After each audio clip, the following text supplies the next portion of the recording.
Right, hello, and welcome to the School of Education's first Doctoral Student Colloquium series presentation. I'm Tony Sondergeld, and I'll be the faculty moderator this afternoon. We're so pleased to welcome all of our virtual attendees, including School of Education faculty, staff, and students, the university body at large, community members, and partner associations, among others. The Doctoral Student Colloquium series offers School of Education doctoral students an opportunity to share their original research and learn from their peers, faculty, and staff. Each month, one EDD and one PhD student present their research at the colloquium, which is normally offered both on campus at Drexel University and online through Zoom. However, due to COVID-19 global pandemic, all colloquium events for the 2021 academic year will be held virtually through Zoom. These sessions help doctoral students to connect with each other and develop peer community that is invaluable in supporting their journeys in the program.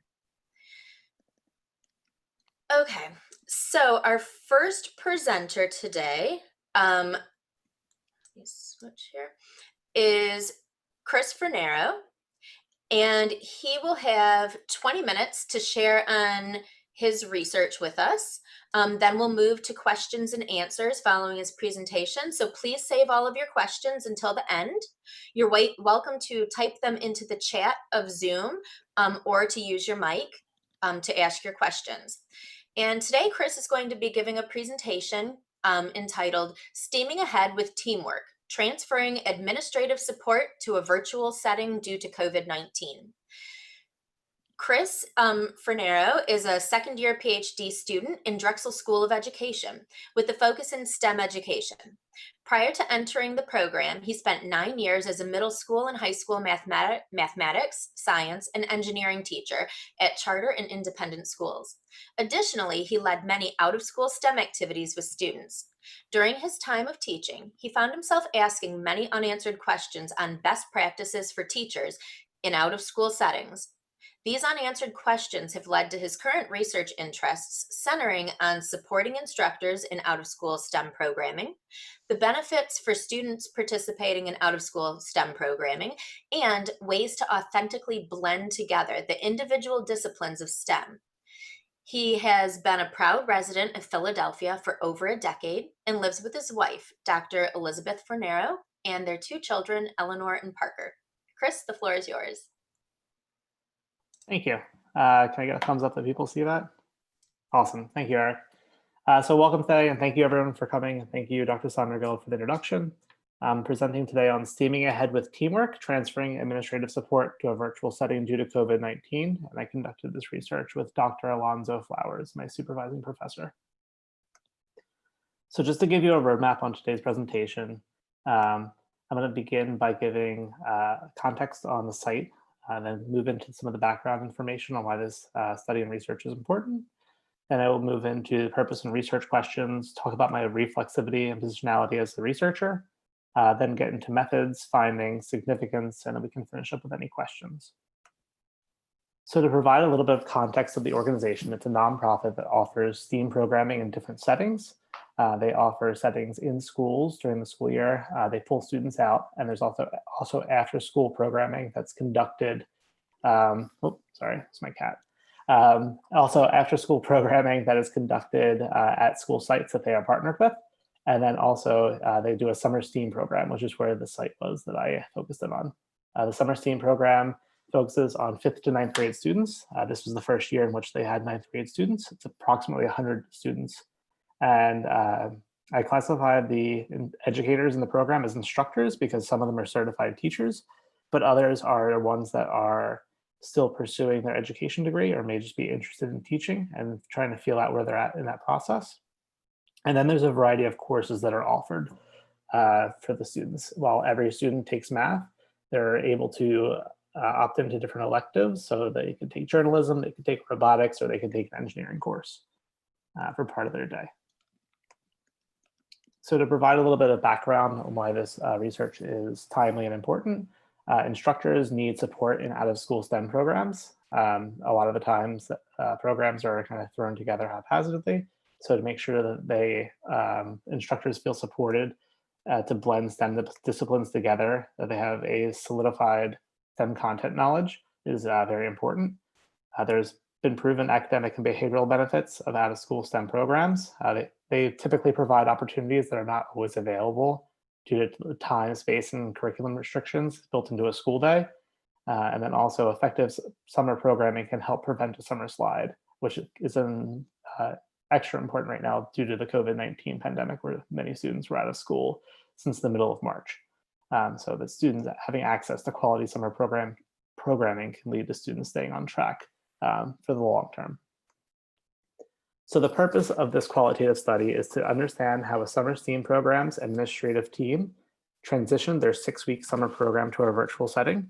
And it hopes to explore that through the research questions of how did the summer program's administrative team transition support systems, for example, professional development meetings, instructor support to a virtual space for instructors, and then also to what extent did the program change the way they provide support to instructors. These questions were iterative in the process. I was a participant in the program as an instructor in previous years and also this past summer. So I was kind of privy to the existing supports, and I had a chance to go into the program as a researcher thinking about like what could be offered, and then also able to observe what has been modified due to the transition to a virtual space.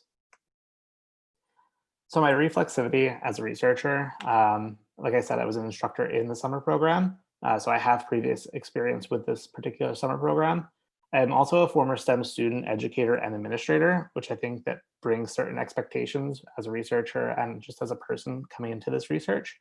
So I needed to really constantly remind myself of that these aren't my experiences. I'm trying to really exemplify the lived experiences of my participants. I will also say that I typically hold the mentality of a post-positivist researcher. However, for this particular study, I had to take on the stance of a constructivist approach since it was a qualitative study. So the shift in paradigm really, I needed to consistently think back to how I should be sharing out findings and making sure that my participants' stories are being told. And then also just being cognizant of the fact that I'm a white heterosexual middle-class male in my mid-30s. I will say that some of my participants were not white heterosexual middle-class males in their mid-30s. So trying to make sure that my presence throughout the process of conducting the research, and then also my analysis was better telling the lived experiences of my participants. I conducted 3 different modes of data collection for this project. I had semi-structured interviews of 4 different administrators. I wanted to have some sort of uniformity going into the interviews, but also give them the ability to share out things that they found that were pertinent throughout interviews. I did participant as observer observations of pre-summer meetings and weekly grade team meetings to kind of get a better understanding of what the administrators are sharing in their interviews and also how the program progressed throughout the summer. And I also conducted document analysis of weekly email updates that were sent, call logs that were used as a instructor support, and also administrative documents that were shared out from academic and support behavioral deans. For data analysis, I conducted coding, both open and axial. So I went in and I saw what emerged from the data. And then those 24 initial codes were categorized into broadly 6 categories. And then I broke those 6 categories down into 3 individual themes that I'm going to share out with you in a little bit. So for the trustworthiness, Lincoln and Guba state that trustworthiness can be enhanced by addressing the issues of credibility, confirmability, dependability, and transferability. Credibility really being, are the findings true to the lived experiences of the participants? So to help address that, I conducted member checking, where I made a document email to share out with my participants to see what they thought of the initial findings of the project. Confirmability, so does an outsider see the same thing happening? I conducted an audit trail by memoing and then also just documenting my process through coding to really allow another researcher to step in and if they wanted to see what I had done and whether or not I was doing the work justice. Dependability, so data from multiple sources pointed to the same set of data findings. That's why I used not only the semi-structured interviews, but I did the document analysis and the observations to try and triangulate the data to see if it was all pointing towards the same direction. And then also transferability. This research can hopefully be taken to other contexts at the reader's discretion. or whoever is consuming the research if I can provide a thick enough description of the work, really explaining the context, explaining what the participants shared, and really trying to exemplify what administrative supports were given to instructors to make the transition easier. That's not really for myself to decide, that's really for whoever's reading the research. So before I get into findings, I just want to give an overview of how this is going to go. You can see the 3 vertical columns are 3 individual themes, and then I pulled out salient findings from each of those, and that's the bullets that are underneath. I'm going to go through these individual themes one by one, but the bolded finding, I have a couple of quotes that exemplify what I was trying to exemplify from the participants. So for the first individual theme, supporting instructors to focus on teaching. This is really things that the administrators did that allowed teachers to shed some of those extras that go along with teaching, especially in a virtual space, so that they could just focus on their craft of teaching. So the first finding really was preventing teacher burnout. This was done in multiple ways by consideration of scheduling, trying to reduce the amount of things, like I said, that teachers had to worry about. The second was removing new layers of student challenges. So some participant quotes that really speak to this are, the number of staff available to call kids, run computers to kids, just troubleshoot the problems that will come up. It's just one teacher without the flexibility of a nonprofit to have these unconventional roles. So we can see here that the staff that was available in this nonprofit setting was able to diversify their skill sets and diversify their time to really support teachers in those outside of the classroom issues that typically come up. And then they would, one of the support teams said they would text me and be like, hey, we're working on this digital activity. Can you go with him into a breakout room? And I would do that. So just like we're here on Zoom today, a lot of the time students would have an issue, and the dean was able to jump in and really just take that student into an outside breakout room so that they could address whatever was going on with that student in that particular moment. Another salient finding in that first theme is the choice and direction of technology, which may not seem on the surface level to be a big deal, but a lot of these educators were hired in, I would say like in April, May. So there wasn't a lot of time to adjust to, we're going to be in person to a virtual setting. So the first thing was for one of the participants, the idea of now that the world's blown up, there's 1,000 options, and being a leader, I have to choose one. And like, this is what we're going to do. Because otherwise people are just like, I can't do this. I definitely think it's trying to continue to make decisions like that for the instructor so that you guys can focus on teaching and focus on getting to know students, not focus on how should my Canvas page look. So overall, the big choices were made for instructors on the modality that we were going to deliver content to the students. And then also senior management are very familiar with Canvas, so they know it well. And they knew that a lot of us worked with Canvas, all kind of being recent graduates or being in a college environment. So Canvas wasn't just randomly chosen for this particular program. It was really thought in context of how it was a program that most teachers and most of the instructors had some sort of experience with. The second theme was everyone pitching in during a time of need, which wasn't really too shocking to me, to be honest, based off of what I knew from the site already, but then also just really trying to make sure that we were able to get up and running by the beginning of the summer. So the first is planning began early for the summer. While COVID-19 hit in the middle of March, the decision was made by, I would say, the end of April to transition this to a virtual setting. So it was, they had time as an administrative staff to really flesh out some of the big ideas. The second was the structure of the overall program. So we can see that one participant shared, we talked to those teachers to see what their schools were doing and what they liked and didn't like. And that's kind of how we built the schedule made in the summer program. So they were talking to their existing teachers in schools to see like what was going well and what wasn't, to get that feedback to make sure that it was something that was going to work for the eventual instructors of the program. Next, we can see I helped build a schedule that was friendly for the students and that the teachers could get behind as well. that wasn't draining the students of too much virtual time where we felt like they were staring in front of a screen the whole time. So I can say it was very cognizant of the length of the of the summer program. There was a great reduction in the overall time that the instructors and students were interacting with each other due to it essentially having to sit in front of a computer to get the instruction. The last was flexibility and team mentality. Really, it was just all hands on deck all the time. So two individual quotes here are that we had a couple of people on the team that were helping out a lot. I know I was kind of the face of it, but there was a lot of people involved in that.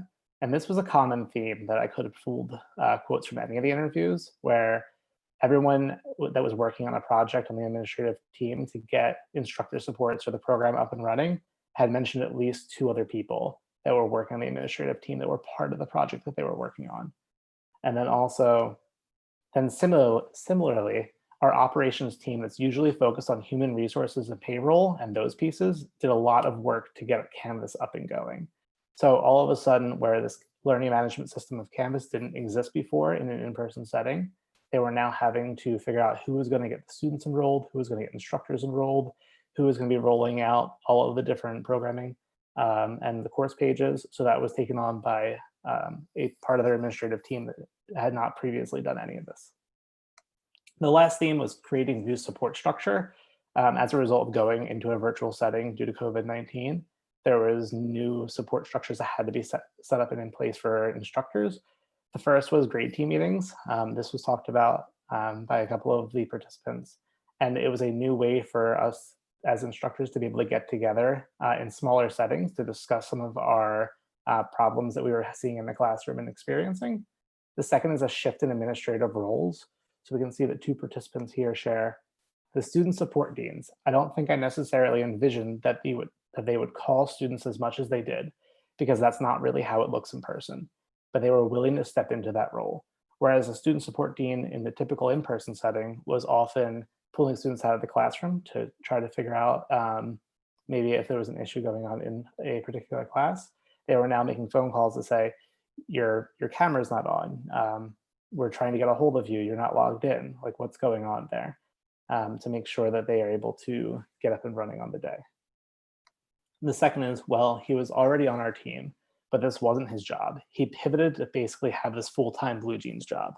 Whereas we're here on Zoom today, and I feel like some of us have had Zoom troubles in the past. There was a particular part of their administrative team that all of a sudden his entire role shifted to how can we get everyone on Blue Jeans and trained on Blue Jeans, and we can get everything up and running. And there was a lot of professional development around that. The last salient finding that I want to share is that integrating potential teaching tools into meetings, whereas there was not a lot of time to prepare on how we could have best practices as virtual instructors, they were very purposeful in the ways that they brought in technology to our classrooms. So the first was, I decided not to do a Nearpod, like PD on the first day. I mean, I wasn't doing a PD on Nearpod, but just used it in the PD because I felt like if I was able to model using it, that teachers would be able to think about how they could use it. So if you're not familiar with Nearpod, it's a web-based like Google Slide conversion tool where it takes a Google slide and it will create a copy of that slide for each and every student so that the instructor is able to see what's going on that student's slide while they're logged in Nearpod. And we could have spent the time to engage in the professional development specifically on Nearpod, but by running professional developments through Nearpod and just having us like participate ourselves, we were able to see the value in this as instructors. And I would say that most of the instructors ended up using Nearpod by the end of the program. And the final quote is that sometimes I'd be in the class and be like, well, what's happening? And I'd be like, okay, I'm going to take these 3 kids into a breakout room to work on this thing because they don't understand. We'll be back. So a lot of the times administrators would pop into rooms and support by using breakout rooms, which was a way for them to kind of model a way to use the interaction of Blue Jeans in our classroom. So it provided a different kind of tech tool for instructors to maybe participate in. So the significance of this findings, 3 big buckets and takeaways for me is that assisting to bridge the gap in research between supporting STEM instructors in out-of-school STEM programs and virtual programming. While there are many research articles that I've read specifically to out-of-school STEM programs and specifically to virtual programming. I haven't found much literature so far that combine the two, especially due to a sudden shift to an online space. The second is to give educational administrators a roadmap of how to provide support to instructors and insights into challenges of transition to a virtual space. So while this may not work for every setting, I do think that some of the takeaways and some of the supports that are listed here in this presentation and the eventual report that will hopefully be written up, that educational administrators could take some of these things and implement them into their own settings. And then finally, emergency and planned COVID-19 school closures have negative academic repercussions, similar to other disasters that have closed schools. While this is definitely not an easy time for education right now, these kinds of situations happen on a much smaller scale throughout the world every year. So it is my hope that somebody out there may be able to take some of these situations and some of these supports and implement it into their own situations. I have references, and then I'd just like to thank Dr. Alonzo Flowers to support me in this research as I'm in my first year. I would like to thank my wife Liz, my daughter Eleanor, my son Parker for the time, support, and caring and just giving me the time to do this program, and also just on a daily basis. My cohort 6 family, because you guys are always a GChat, GroupMe, text, Zoom away from sympathizing over grad school life. And then just Drexel School of Education for providing me the opportunity to be here through funding and support, and the professors that I have taken coursework with, popped into their office or worked with so far to provide such a supportive environment. Thank you. Thank you for your presentation, Chris. If anyone has questions, now's the time. We have about 8 or 9 minutes for Chris to take some questions. Feel free to turn your mic on and ask them out loud or type them into the chat.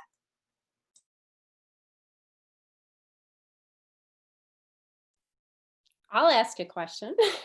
I'm Kristen. I'm a visiting scholar here in the School of Ed this year, so very excited to be part of this today. And Chris, just excellent job talking through your study and really using strategies and qualitative inquiry to build your trustworthiness.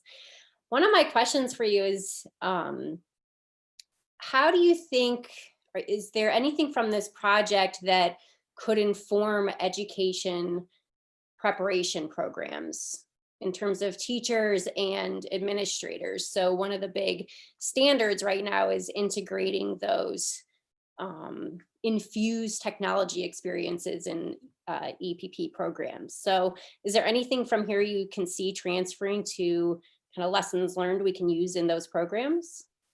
So something that will eventually come out after this initial round of research is that I also conducted instructor interviews, and those instructors were both certified teachers and also students who were still studying in undergraduate. And I think that looking at the difference between the supports that they found supportive as an established teacher and also a rising pre-service teacher would be interesting to see, and then how this administrators views on the support of instructors jives with that.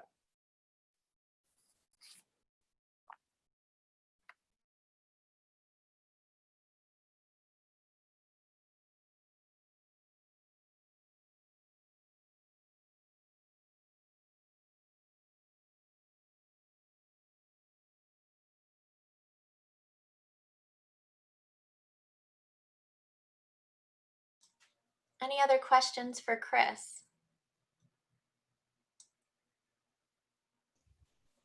I'll jump in with a question. So Chris, you mentioned that you had to shift some of your framing to be constructivist because you're looking at qual. And I'm just wondering, as a fellow PhD student, how that process felt to be doing a qual study when you at your core feel like more of a quant researcher, and where that battled itself or merged. It feels super weird. And I'll also say that there's a lot of rounds of data analysis because I constantly feel like there's so many stories that could be told from the data and by the participants, and trying to find the most salient one that represents them the best as a group is incredibly difficult. Whereas I feel like when I'm looking at a data set, I've only had one quant course so far, but I'm looking at a data set, there's one angle that it kind of goes into when you run a test. It's not like I can rerun a test a bunch of times and get different results. So trying to strike that balance is interesting. Thank you.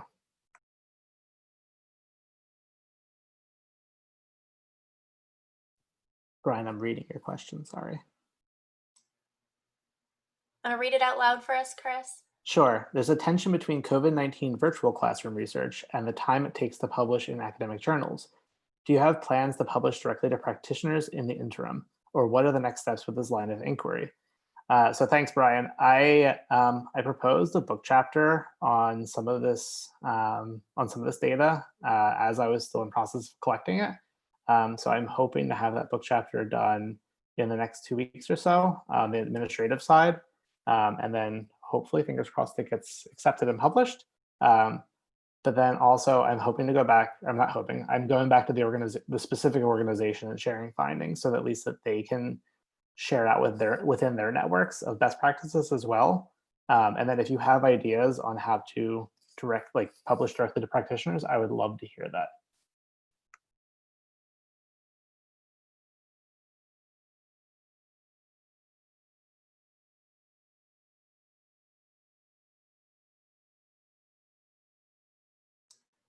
All right, last call for questions for Chris.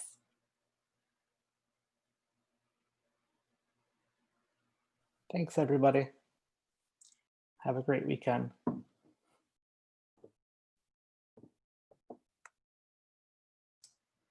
All right, thanks again, Chris. Our second speaker today is Christine Galeb, who is an EDD student in the School of Education. The title of Christine's presentation today is A Phenomenological Study, Exploring High School Students' Experiences Earning an Entrepreneurship Diploma in an Entrepreneurship Education Secondary School Program. A brief intro. Christine Galeb serves as the Senior Director of Programs at the ION.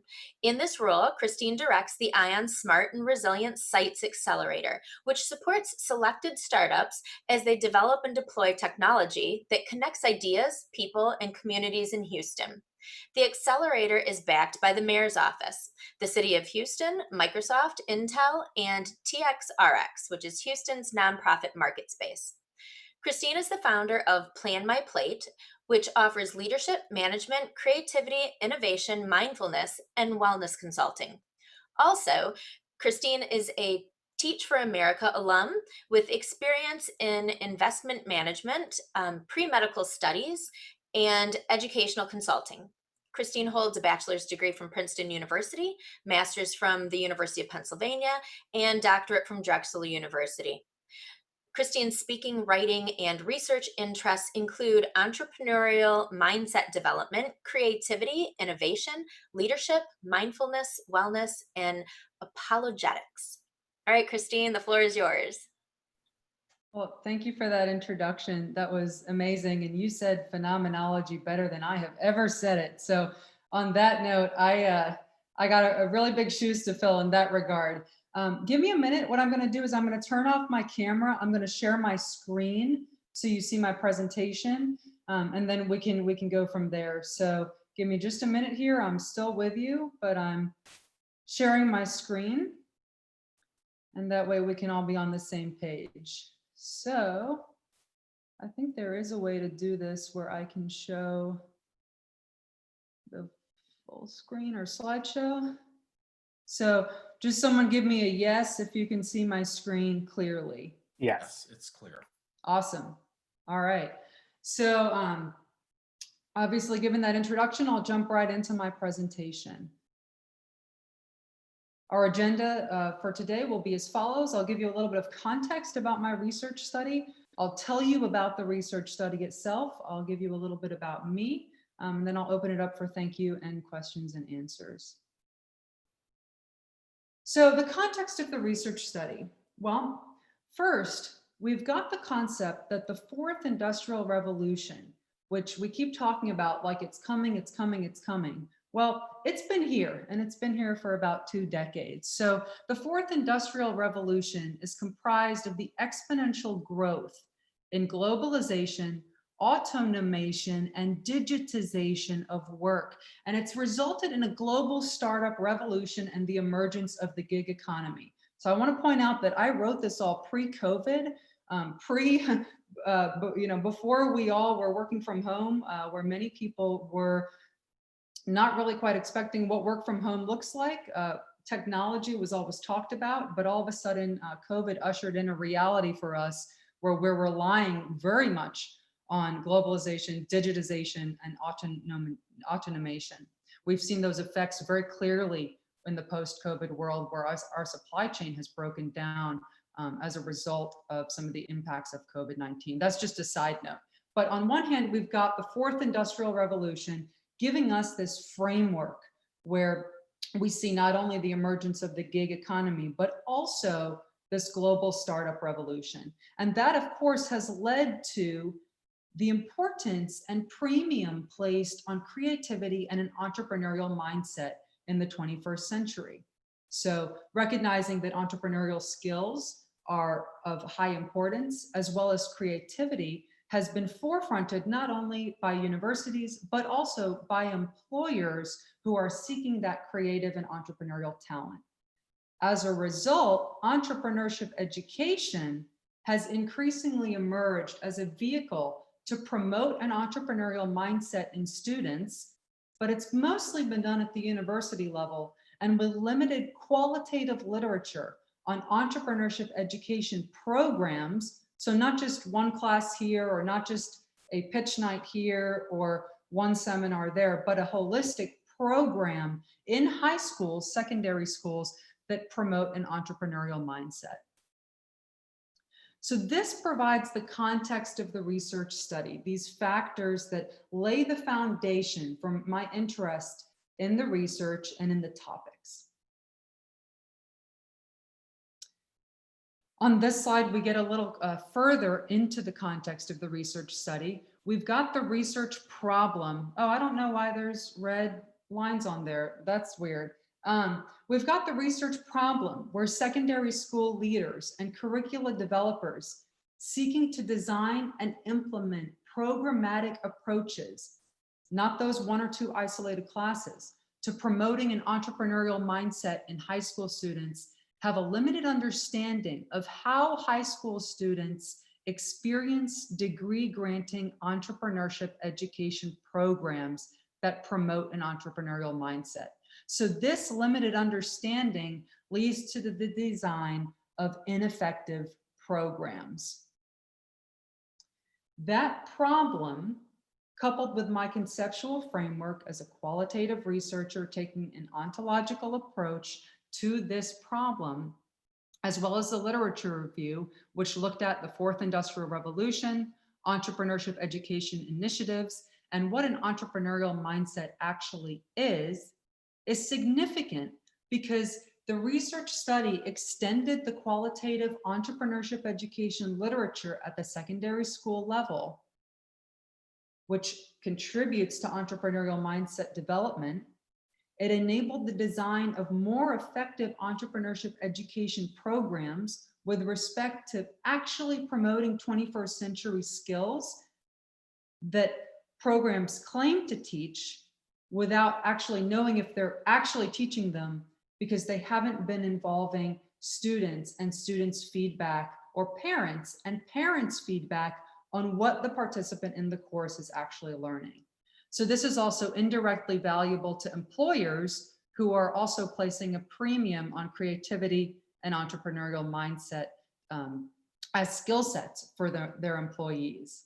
So the purpose of this qualitative phenomenological study was to explore high school students' lived experiences earning a high school entrepreneurship diploma that was designed to promote an entrepreneurial mindset. So I used a qualitative phenomenological approach. Extensive bracketing was used to provide a space for participants' lived experiences to emerge. So I took my own biases, my own assumptions, my own thoughts and preconceived notions about the research study and about the topics addressed in the study. I bracketed them, I moved them off to the side, And in that way, my participants' true descriptions of their lived experiences could emerge. From those descriptions, I reduced the descriptions to eliminate the composite essence of the phenomenon that is the experience of earning the entrepreneurship diploma, a 4-year degree-granting entrepreneurship education program that promotes an entrepreneurial mindset. So for my participant recruitment, data collection, and analysis, I'll walk you through that briefly. First, I had to address my own positionality to the study. I was the designer and director of the entrepreneurship diploma. And by the time when I was conducting the study, I no longer held that position, but in undergoing the bracketing process, that was part of my own identification of my positionality to the study. So I have to be very clear with myself from the beginning of the study what my own assumptions were. I sought Drexel IRB approval, and I used snowball sampling to locate 11 study participants, 3 entrepreneurship diploma cohort 1 members, 6 parents of cohort 1 members, and 2 former entrepreneurship diploma faculty. The data collection occurred online with no single physical research site being used. I collected data in 4 ways: with anonymous, self-administered, open-ended response questionnaires, with semi-structured interviews, with reflection matrices on alumni's curricular and extracurricular experiences in the diploma, and then with my own researcher's journal as well. For my data analysis, I used first and second cycle coding, following an inductive coding style. The specific types of coding I used were descriptive, in vivo, to remain as true to the participants' descriptions in their actual words as I could, emotion, values, narrative, pattern, and focused and axial coding. The research study yielded 5 findings broken down with 3 sub-findings per initial finding. So the first finding, influence on college and career choices and readiness, as broken down by perceived entrepreneurial and business intention, whether the cohort 1 participant wanted to then study entrepreneurship in college or start a business later on in life. Deepened entrepreneurial literacy and fluency, things like using entrepreneurial words or concepts or language around the dinner table or in their conversations with friends, and then perceived skills for career readiness and career success. The second finding was the value of real-world experiences and exposure. So participants thought that the entrepreneurship diploma provided this value through 3 sub-findings: practical, placed, and people-based learning, through presentations and pitches that cohort 1 members were asked to do, and then the capstone experience, which was the students' own experience of starting a business before they graduated high school. Cohort 1 membership as formative to realizing support network value was the third finding. So participants reported that they had many feelings associated with membership in the entrepreneurship diploma cohort 1 that were positive, that indicated that they realized a support network was valuable to not only their personal success, but also their career success. The development and application of people and team working skills. So working with people, working on a team, being able to apply those skills in a classroom setting, and then developing a strong sense of community and family as a result of being part of cohort 1. The fourth finding was that the entrepreneurship diploma was a zone of holistic development where cohort 1 members felt that they had value in a programmatic approach to skills development, not necessarily those 1 or 2 ad hoc events and participating in those, but they had value in a whole program that they participated in. The adoption of maturity-based attitudes to failure and feedback. Participants shared that their attitudes to failure and feedback had matured as a result of participating in the entrepreneurship diploma, where they were able to view feedback and failure as integral to their own development. And then effective entrepreneurial mindset development. So being able to understand how their own entrepreneurial mindset developed. Then the fifth finding was the discovery of authentic, unique self-identity as empowering. So this was broken down into 3 sub-findings as well, where participants felt that cohort 1 members understood the value of practicing self-reflection. They had more concrete and earlier identification of their own passion and purpose, and they had a deeper ability to articulate and adopt their own individual values and voice. I included this slide here, which is a roadmap of the findings. I've taken each of the 5 findings and their 3 sub-findings. I've broken them down by type of participant: cohort 1 member, parent of cohort 1 member, former program faculty. And as you look at the roadmap, you can see the responses to each finding. So this basically tells you which type of participant said what about the finding. So I find it really interesting if we look at finding 5, which had a lot to do with kind of self-development. You'll notice that the parents didn't really have all that much to say, which was interesting to me because self-development is a very personal process. So in some ways, the ones speaking the most about it are perhaps the Entrepreneurship Diploma Cohort 1 members themselves, as well as the faculty members who might have been viewing some of the Entrepreneurship Diploma Cohort 1 members' homework assignments. So I want to point that out because I think that's pretty interesting. There were several conclusions of the research study, which basically boil down to the bullet points articulated here. So in response to the first research question, how do Entrepreneurship Diploma Cohort 1 members, their parents, and former program faculty describe their perceptions of Cohort 1 members' future work landscape? They view it basically in 3 ways. 1, the future work landscape will be very much influenced by the 4th Industrial Revolution, that globalism, that connectivity, that digitization, and that automation of work. That there is a significant amount of uncertainty where non-traditional career paths and task-focused teams will be the norm, where technology and artificial intelligence will play large roles in our future work landscape. So consequently, a broad range of diverse skills, such as the ability to adapt to change, think, and to act with an entrepreneurial mindset will be valuable. Skills like computer literacy and proficiency, empathy, decision-making, leadership, problem-solving, collaboration, and communication skills. So an interesting mix there of the tech skills as well as the, quote, soft skills. Study participants perceived that earning the Entrepreneurship Diploma as a high school diploma enabled Cohort 1 members to develop and apply these skills that better positions them to navigate and succeed in their future work landscape.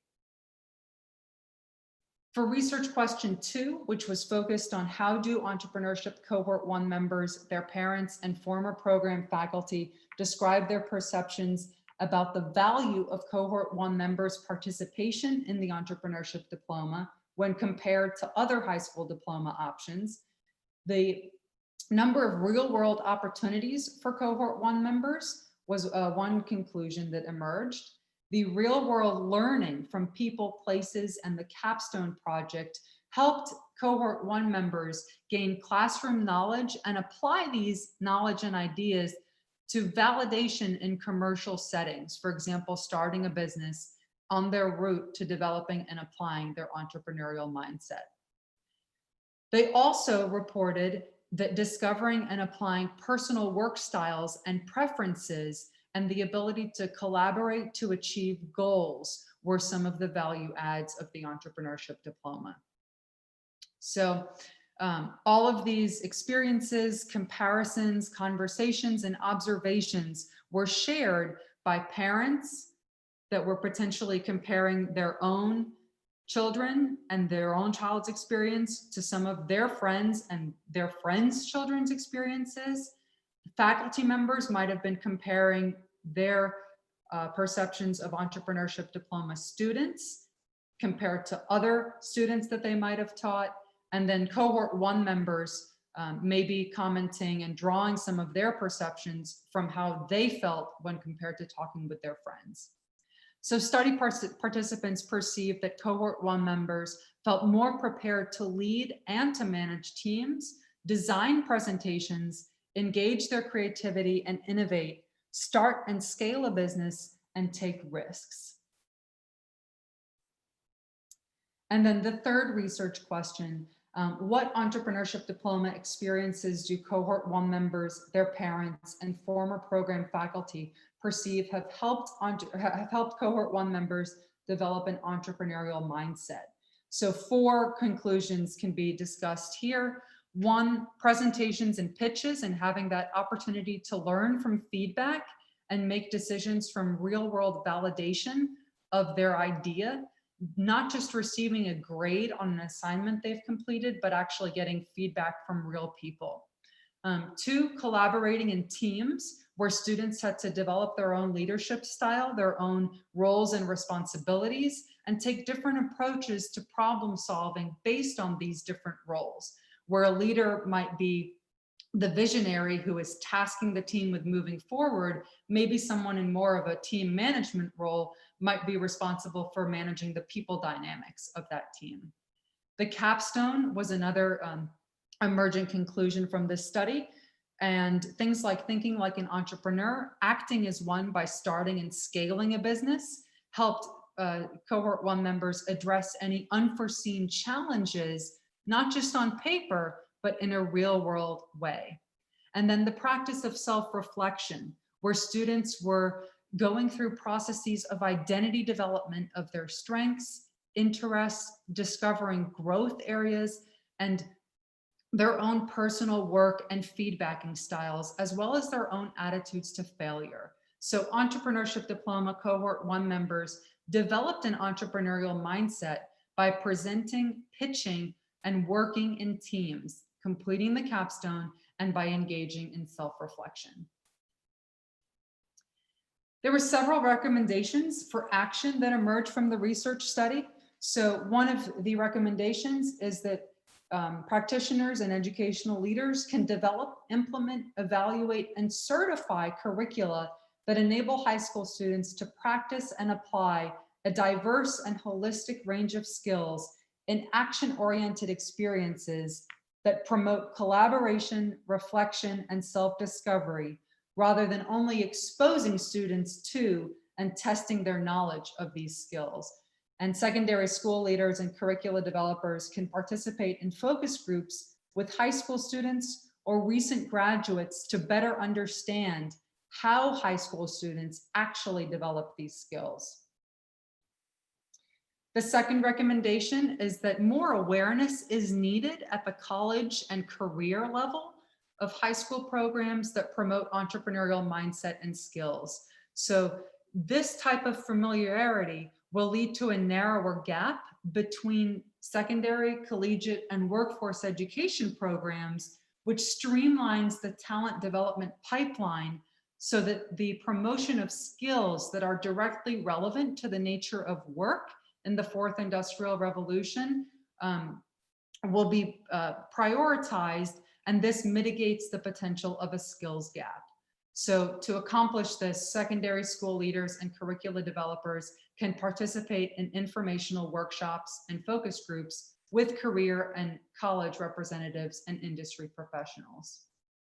The third recommendation is to connect classroom environments to real-world settings by linking the academic assignments to practical and action-oriented opportunities and outcomes, so that high school students can gain exposure to and develop confidence in taking these risks, as well as experiencing problem solving in open-ended situations where there is no singular solution. So instructors can add real-world components to assignments to better take action on this recommendation. They can also provide students with opportunities to present their learnings to a panel of industry professionals.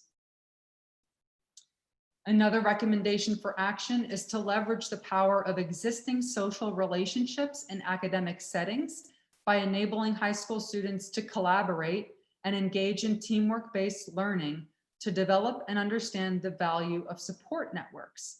And so instructors can accomplish this recommendation by creating more teamwork-based assignments.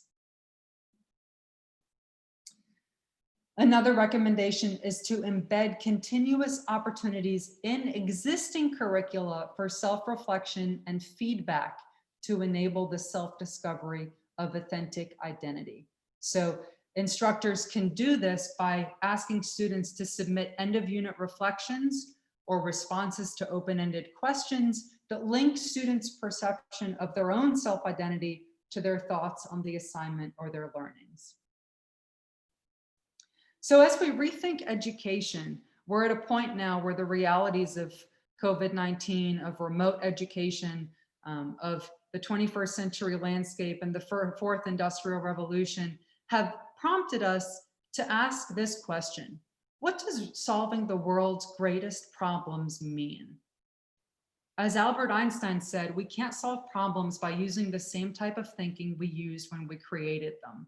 So what thinking can we use? Well, if we look at the linear pathway of the limited understanding of how students experience these programs, the gap between school leaders, curricula developers, and students, this makes it hard to infer which skills students are actually learning. And then this problem of designing and implementing effective programs or ineffective programs, we've got to start creating a future that is not just different, but better.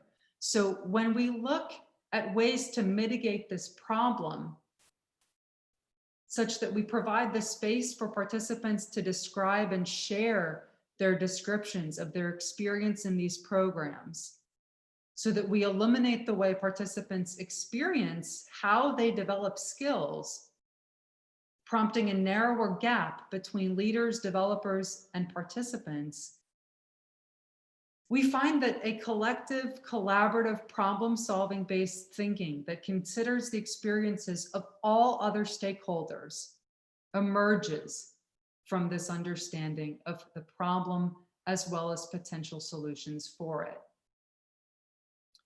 So here's a little bit about me.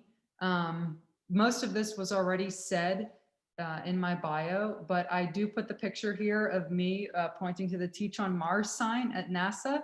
I think if we're not literally and figuratively teaching students, maybe not on Mars in the present time, but we're hoping to get to Mars within the next 3-4 years. I live in Houston, so NASA is a stone's throw away from me. If we're not teaching students to actually think about the problems that we might find on Mars and how to solve them, what are we actually teaching students? What do we know about whether they're developing their entrepreneurial mindset such that they can tackle those problems and problems that we haven't even thought of yet? So quick thank you to the Hall of Professor Champions. My supervising professor was Dr. Joyce Pittman. My committee members, Dr. Bruce Levine, Keith Weigelt over at the Wharton School. Dr. Kathy Geller has played an instrumental role in my development, not only as a student in the program, but also in my professional development as a woman in a leadership position. Dr. Kristen Betts as well. Dr. Freddie Reisman is probably one of the reasons why I learned about Drexel in the first place. Dr. Christine Lewis Grant is one of my professors that helped me understand how to articulate and how to codify my thoughts in one of the best ways possible. And then of course, Dr. Ken Moritz, who was a visionary and guiding light throughout my academic journey. So on that note, thank you all. I'm gonna stop sharing my screen. I'm gonna turn my camera back on so I can see everybody. And I'm gonna take questions. So throw them at me. I may or may not answer them, but you can still throw them at me.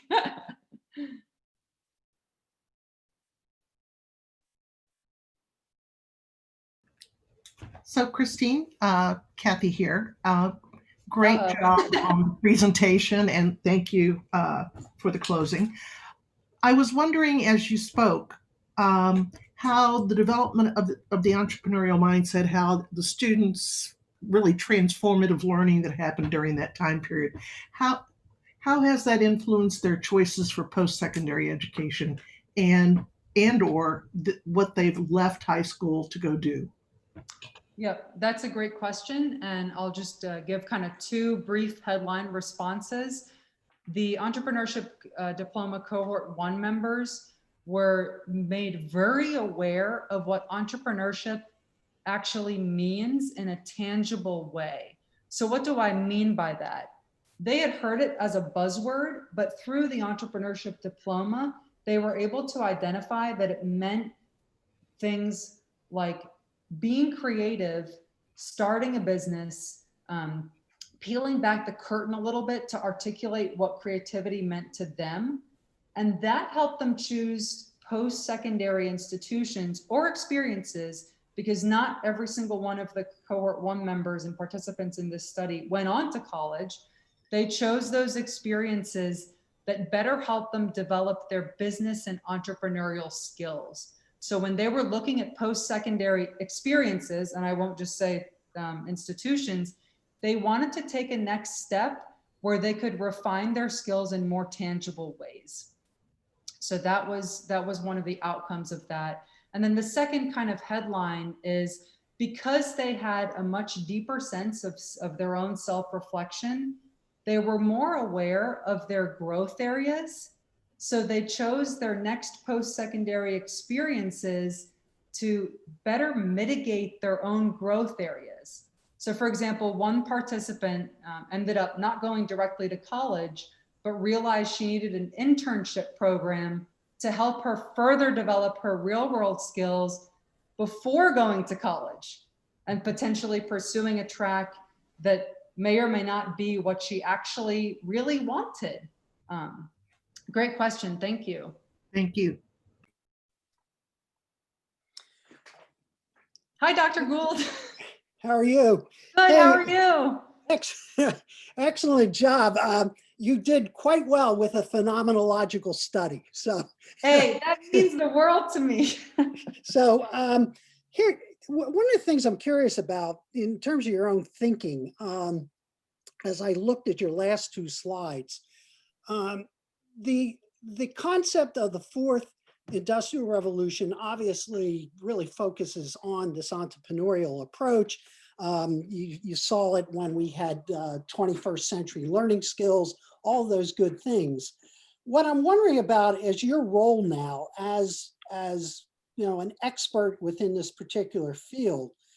What you're thinking about from the voices that you heard from these students, how it needs to impact the entire design of curriculum, because if you think about entrepreneurship, it crosses all curricular levels. It's in the arts, it's in the music, it's in science, it's all over the place. So from this study, what do you see yourself becoming the Pied Piper of the type of curricular reform that needs to take place for all kids in all school districts? So I know it's a very general question, but just curious about, what you learned from those voices and how it's going to shape your thinking to promote this across curricular areas. Yep, that's a phenomenal question. Please stay tuned for my next 5 books on the subject. No, I'm kidding. Kind of not kidding, because I do think the next step is to get this down in a book. The short answer to this question, because we could spend all day answering it, is we've got to integrate more experiences that may or may not be a four-year entrepreneurship diploma program, because not every school can offer that, right? There's the very strong reality that a 4-year program may not be the best thing for every school to offer. So how do we break up that program in a way that enables students to gain these skills, but still in a programmatic way, but maybe not necessarily as tied to a school? So you asked earlier about, where I sit in my professional role right now and what that means for the talent pipeline. one of the things I'm actually looking at is how to make it less linear, because I think that one of the problems is the linearity of our academic progression. We spend, 18 years in high school and then we go to college. But part of the narrative that I'll flow it out here too. I realize I'm talking to academics. I realize it's also 12 o'clock. I'm happy to keep going. I think we have to reimagine college a little bit, because we've lost some very important programs such as vocational education. We work a lot with workforce development and NIM certification programming for some of our opportunity youth to have those types of experiences. Because the other part of the problem, I know I'm losing people because I'm talking about the model. The other part of the problem that the study did not address, but is kind of present in the study, is the student loans for going to college make higher education a very unattainable reality for a lot of people in America and across the world. So another lens through which we can look at the problem is in breaking the linearity of the path to getting a job. How do we make sure that we're capturing students wherever they are by providing them the exposure that enables them to explore what the entrepreneurship diploma enabled them to explore? Yeah, I'm wondering if the virus is actually slowing us down to begin to see the structural problems that the K-12 and the university level is experiencing, and whether or not we take these concepts that are going to be needed for future generations, which is basically saying that, it's challenging the concept of a degree, quite frankly, and that these concepts are beginning to emerge. So it needs to really start in pre-K as you begin to think about those concepts. And I was just, I think it's something your study and what you do going forward is going to be a very valuable voice in looking at this, because the structure itself probably needs to be rethought. And I'll just provide a closing addition to your thoughts there too. I'm not knocking a college degree, because I don't think that's the right answer either. I think we need more options that are accessible to more people at earlier stages in their academic and professional career. Okay, and I'm going to take a moment to Yes. just wrap. And anyone who'd like to stay on to continue the conversation, please feel free. But I'd like to wrap up real quick by saying thank you to our presenters, Chris Fornaro and Christine Galeb, for your presentations today. I'd also like to thank everyone for attending. Please mark your calendar for the next Doctoral Student Colloquium series event that will take place on Friday, November 6th at 12 noon to 1 p.m. Eastern Standard Time.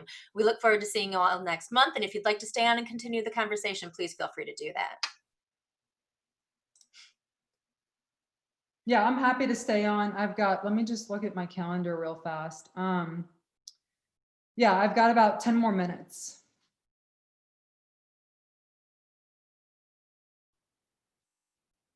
We lost a lot of people. Well, Christine, I really enjoyed your presentation. One of the things I guess I want to piggyback off of is when you were talking about the narratives of the participants, I heard a lot of like creativity used as a descriptor for entrepreneurship. And I'm wondering if this idea of really getting at the foundational skills in K through 12, like early childhood, your idea of integrating across could be reflected in the curriculum and building those foundational skills for entrepreneurship. And what that might mean in that context is things like building creativity, problem solving.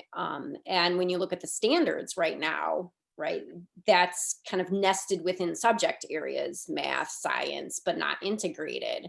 So it might be something to consider even at a policy level or looking at the standards. A next step might be to see a content analysis of the learning standards. Does this fit? Does it not? And then where that could fit. Facilitating remote learning right now with my children, I'm noticing everything's segmented. Like there's this really great math program and there's this really great science program in English language arts, but yes, exactly. So let me, Kristen, that's an excellent question. And Peggy actually asked a similar question.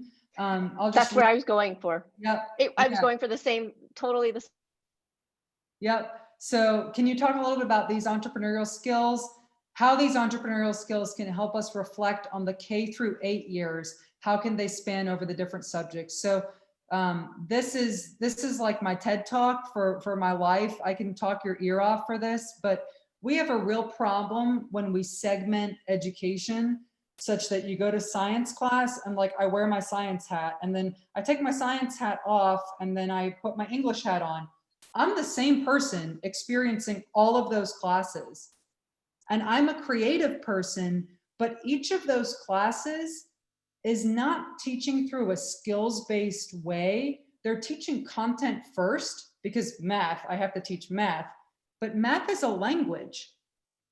So couch it to me as learning a language, let me build that literacy, and then let me teach the content. That's what a mindset is. I'm not teaching you how to read a pro forma or how to develop a balance sheet.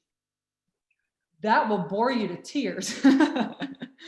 I'm teaching you how to find your inner creativity through that space created by the diploma.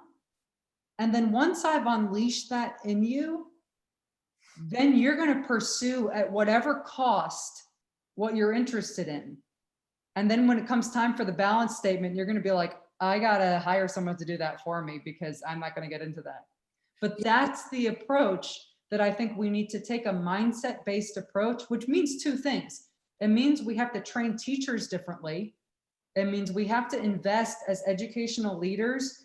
We've got to invest in empowering our teachers to be creative and take those risks in the classroom. And then it also means that we've got to chunk in things like Genius Hour or things like reflection time in a math classroom, right?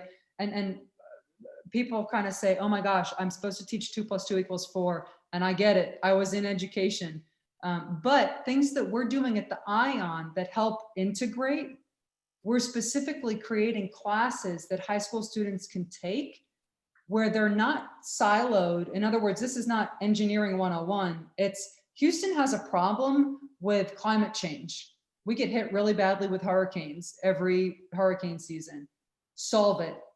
Use your math knowledge, use your civic knowledge, use your social policy knowledge, use your history knowledge, and integrate that all to solving the problem that we experience flooding every single August in Houston.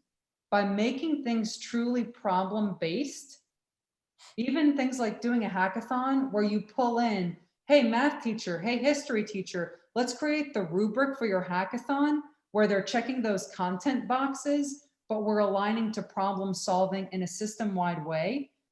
Then I think we can do that type of thinking that Albert Einstein was talking about, the different type of thinking. Because if we keep siloed, I mean, this is the problem with our corporations too. We're siloed so that I'll end up talking to the same, to different people who are tackling the same problem, but one is the director of this and one is the director of that, and they have no idea they exist. But then they come to me for smart cities and they say, we have this problem with diversity and inclusion. Can you help us? And I say, yes, I can. Did you know this other person is working on it too? Well, how is that a smart cities problem? Because it's about our people. I'm kind of getting, I feel like I'm digressing, but everything is related. It's related to people and people management. And to come back to answering the question, I think we don't treat our students as people when we create a curricula that's siloed. We treat them as kind of top down, like I'm the teacher, here's my knowledge, I'm gonna tell you the content. Students have the internet. Even with the digital divide, we're figuring out ways, at least here in Houston, and I know in Philadelphia, to mitigate that. Students are on their phones, they've got the internet. We need to be teaching digital literacy, media literacy, letting students wrap their heads around creative problem solving by integrating all the content skills. So that was a long-winded answer. Yeah, go ahead. I'm sorry, Dr. You know, it's interesting to talk about that. And you remember, I've always said to you guys in class, said structure shapes the behavior of people over time. And that one of the things we're dealing with right now, so if you look at technology and you think of the fourth industrial revolution, technologies there, what we did in schools, particularly K-12, and I know when I was superintendent, always fighting this, is that we took the technology and tried to make it fit that structure. When in reality, the technology gives us the tool to cross the content bridges in the areas there. And when you look at, so look at Montessori schools. They understood it. Steinert schools, they understood it. It's there. But the problem is we are all products of this system that we've all gone through for many, many years. And for us to reimagine becomes much more difficult. And that we have to get to the type of conversations to get people to begin to understand their underlying mindset. So when you listen to what your kids said in this study, those voices become very important for us to get out there, but we also have to create within our school environments at all levels, a conversation to find out really what's driving the assumptions that all of us agree that we're still in this crazy factory model, but none of us know how to get out of. You just articulated something that is so prevalent, and it's our own way of thinking, which resonates with me very strongly, because you said we designed everything to technology, right? I direct a Smart and Resilient Cities Accelerator, and everybody asks me, where's your tech background? Like, did you come from Microsoft? Did you come from Intel? Do you know how to code? And I'm like, nope, and nope. I'm a people person. I design things because people use them. And so if we keep designing towards technology, we get a problem, something that I call the iPad in the closet problem, right? I see a bunch of what I'm assuming your educators nodding here, because the principal says, let's get some iPads, and we're going to use all that money for iPads. And we get the iPads, and where do the iPads go? The closet, in unopened boxes, because teachers don't have the training to use the iPad and integrate it with their lesson. And that's not a knock to teachers. I'm a teacher too. It's a knock to a system that says, let's just insert a tech tool to make everything better, because tech is a panacea for everything, right? So I think this is part of the reframing of how we're thinking about things, is that tech gets us to a solution. A hammer and a nail is technology, right? but yeah. If you look at Larry Rosenstein, I think that's his name, out in High Tech High in California, his model, I think, really relates well to what you're doing. And then for any of you who have never watched Most Likely to Succeed, you need to watch that video, because that particular model, and he even says you can't take that model and implant it in other schools, but the underlying concepts of what it is. So for example, it's a big box building, but when you walk inside of it, all the classrooms are wide open with glass and everything. There's the one that I find the most interesting is that restrooms are for everyone, kids and adults together, because that's what the real world's all about. And it's amazing how these kids, and these are just average kids in California, look at that. So that's one model, we can look at, and because there's no cookie cutter model for this. That's the problem. And if you're an entrepreneurial person, you should understand that that's true. And there's no cookie cutter model to entrepreneurship either, because cookie cutter models give us a way to control things that we don't understand. Yep. So I'm glad this is being recorded, because that was a really good quote. But when we don't understand things, our first response, which is at the heart of the entrepreneurial mindset, our first response should be to ask a question, not to provide an answer. And that is something that I think our school system spits out students. This is general too. I know there's schools that do differently, but our school system tends to spit out a student that has been explicitly or implicitly told what to do so many times that they have to learn how to ask questions.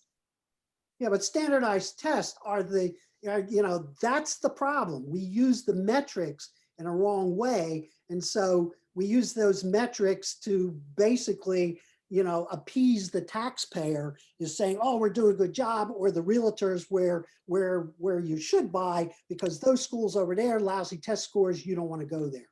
And that's the other issue, is the metrics of, and I think you talked about that, in terms of how do you assess this shift in thinking. Yep. And that's a systemic, I mean, someone asked another question. They said, let me pull it up in the chat box. Someone said, there's a prestige. I don't know if Nisha's still on here. I don't think so, but there's a prestige attached to a college degree that translates into greater job opportunities and earnings potential. She's not wrong. That's very true. There are some jobs that require a college degree. An engineering degree, working as an aerospace engineer, I don't want you taking 6 months of coursework and calling yourself an aerospace engineer. I think that's also the wrong approach. I don't want my hip surgeon creative when he's putting my new hip in. Correct. There's a great quote. The time to be creative is not the time that you're trying to land in an emergency situation, land an airplane, right? Creativity, part of that mindset is knowing how and when to be creative. And I think not knocking a college degree, because for some jobs, that is absolutely essential. I don't want your med school, Google School of Medicine and internet search, but we also have to have more diverse opportunities that are more accessible to learners, because individuals aren't cookie cutter. And I think we try and make them cookie cutter. A lot of my participants, one of the biggest themes was, I know more about myself so that I can make better decisions about what my next steps are. Maybe that's college, maybe that's taking a year off. So yeah, I know we've got a few other people. I don't know, Tajma, I don't know if I'm saying your name correctly. Zoom room 3 large, Sammy. If you, I don't know, or Jamina, I know we're kind of kicking around the conversation here. I guess the On air to is support going. the recording. Yeah, hey, I'm just hanging out in case anybody has any questions at all. But yeah, it was a fantastic presentation, and this is the longest I've seen the conversation go. So you really had a stimulating presentation. Everybody had a lot to ask and talk about. So that's awesome. Good. Yeah, I look forward to seeing some of your writing. Hey, keep in touch, seriously.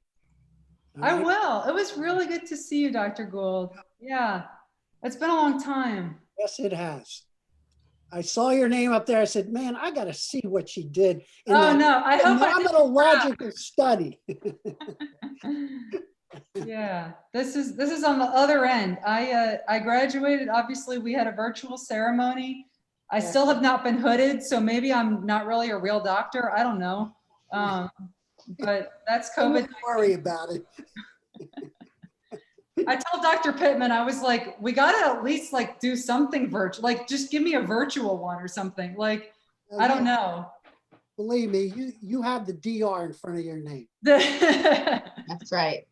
So, great seeing you again, and hopefully we will communicate. I like to follow what you're doing, because I thought, that school you have there and what you've been doing is always, that's why I said I lost touch with you, but then I saw you were doing this. I was very curious to see how your study worked out, and obviously it's moving on well, and there's a lot of issues that you're raising, but they are really systemic in nature, and those conversations of creating necessary conversations get people to understand this, I think becomes very critical, even though you and I probably will not see the end of it, but at least we got to nurture the development of that conversation for the shift.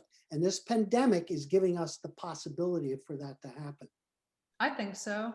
I think, I know working from home and digital learning, that's a huge challenge that no one was prepared for. Yeah. It hit a lot of people. And if you look at the types of jobs and the types of opportunities that are available, why is broadband internet not a public utility? Yeah. Can that be on the record? You're recording this, right? Okay, good. Yeah. Right. So if you're listening, if you're in broadband, right? But you know, it was great that Comcast offered 60 days free.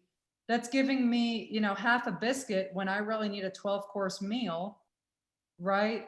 So let's look, a big thing we do is public-private partnerships. I work with this, yeah, go ahead. And the other side of that's interesting because as we begin to think about, well, how do we bring kids back to school? You know, should we bring them in? So particularly in urban environments, as the world or the nature of work is changing, meaning that there's going to be a lot of open office space around.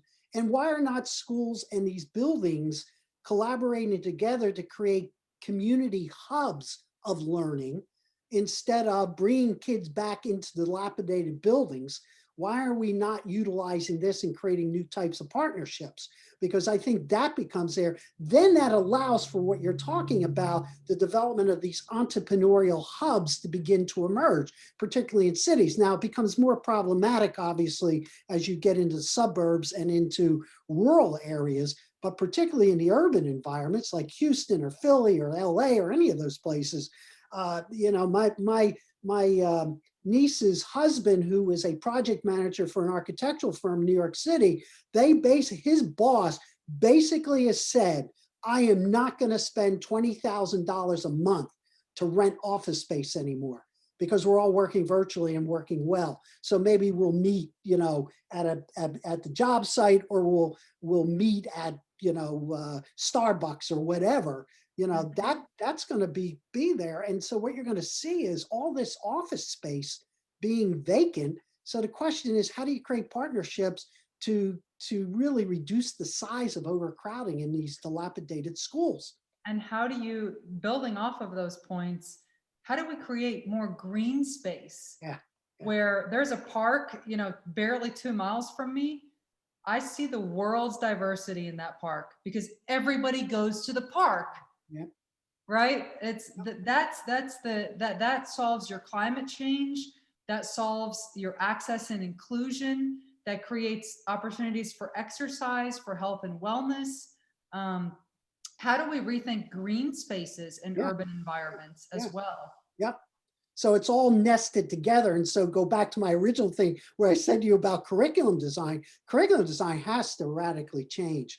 It just does if you're going to deal with that concept of the fourth industrial revolution. And then the other guy, you know, I don't know, have you read, you know, Sapiens and, you know, Yuval Harari's books? No. The Jewish historian who's very popular. He wrote the book Sapiens. He wrote Homo Deus, and then he wrote 21 lessons for the 21st century. I'm using that to him in my classes. You need to hear what he's got to say because he has a lot to say about the development of where we're going, and particularly both the positive but more or less the negative side of technology, particularly AI. So make sure you read his stuff is great, or get on YouTube and look at a lot of his presentations.